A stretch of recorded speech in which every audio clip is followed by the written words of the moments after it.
Hello, boys and girls, and welcome to shorter attention, what I was doing and things like that. Hopefully it helps you out. You know, hopefully.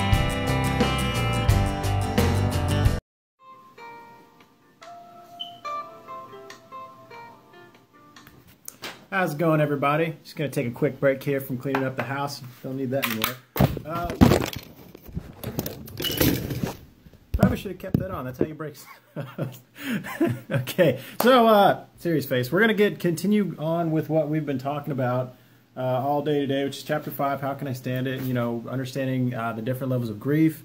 Last time we talked about a loss of faith, and now I'm going to talk about some of the things that you can expect from other people, the helpful things, the not so helpful things, whenever you're trying to process your grief and whenever you're trying to fully process whatever trauma you have. But as always, before I do that, we're going to talk about some Honor 22 stuff. This Friday, EJ is going to be running a trail run over at Phil Harberger Park at 6:30. Not entirely sure how far she wants to go. She's a lot better runner than I am, so be ready for a long run. Also, this Saturday at noon, we're going to be finishing up our Tournament of Heroes out at Tony Martinez Park. We have all the volunteers, so if you guys want to come out and watch a couple games of softball and you know, help us out with that, that'd be fantastic. I'm all for it. We still have t-shirts for sale. We've got the blue Tournament of Heroes t-shirt with all of our sponsors on the back and the people we're donating to. We also have the tried and true red here. They're $15, form-fitting, very comfortable, very sexy, look great on you. And if you guys want to pick up a t-shirt, just go ahead and get in touch with either Erin or myself at our Facebook page or website, wehonor22.com. Call us, text us, email at wehonor22@gmail.com, or smoke signal, stick your thumb out, send us a letter, do what you got to do. We'll be there to help you out. All right, so basically, whenever you are going through some sort of trauma and you're trying to grieve about it, you're going to surround yourself with people in your life. You know, you have good friends and you have friends that you hang out with from time to time and things like that. Everybody has it. So it's important whenever you're doing so that you try to surround yourself with people that will help you. Now, first thing I'm going to do is I'm going to talk a little bit about some of the not so helpful stuff. Oh, watch out, Oakley. Thank you.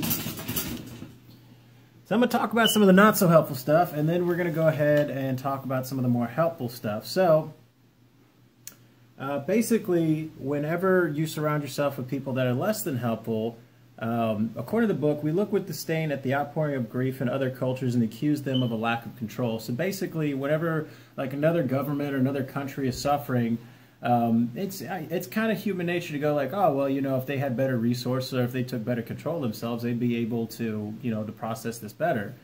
But it's important to remember your friends mean well. Their insensitivity is not because they intend to hurt you or prolong your grief. It's just that they're uninformed of what to do and how to help.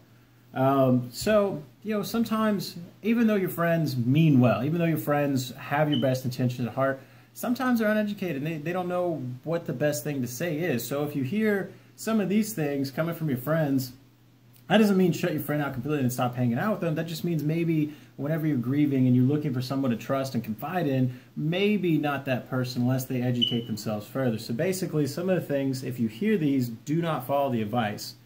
You need to put it behind you. It's time to move on. Don't dwell in the past. You just need a good distraction. Think happy thoughts. Haven't you prayed about this yet? Don't cave into your sorrow. Keep a stiff upper lip. You should be over this by now. What would Jesus do? It's not as bad as it seems. Keep a grip on your emotions. Don't cry in front of anyone. Since you're a Christian and you wouldn't be grieving, or you shouldn't be grieving, don't you know that God works everything out for good?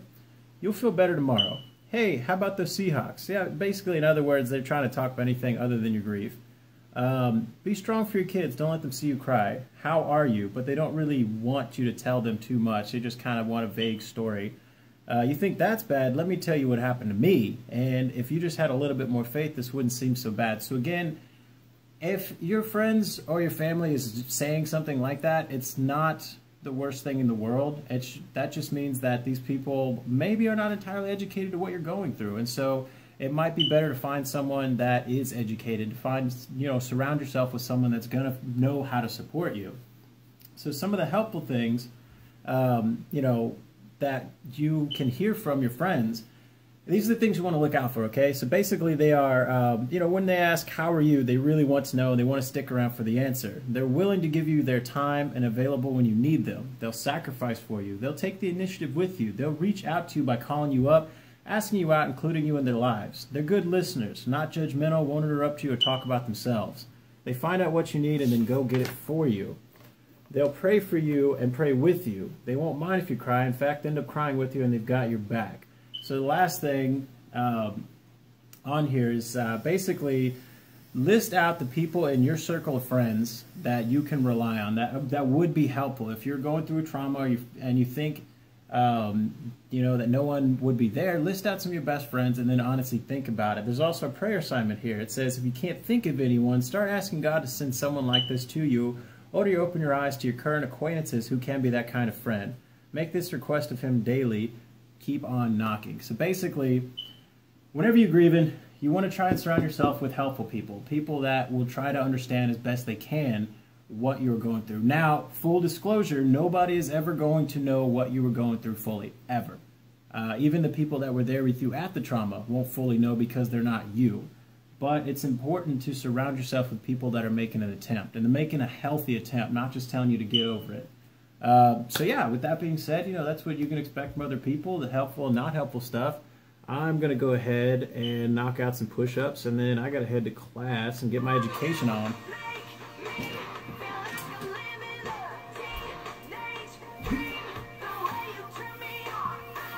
Can you sit? Can you sit? Nope. Can you sit?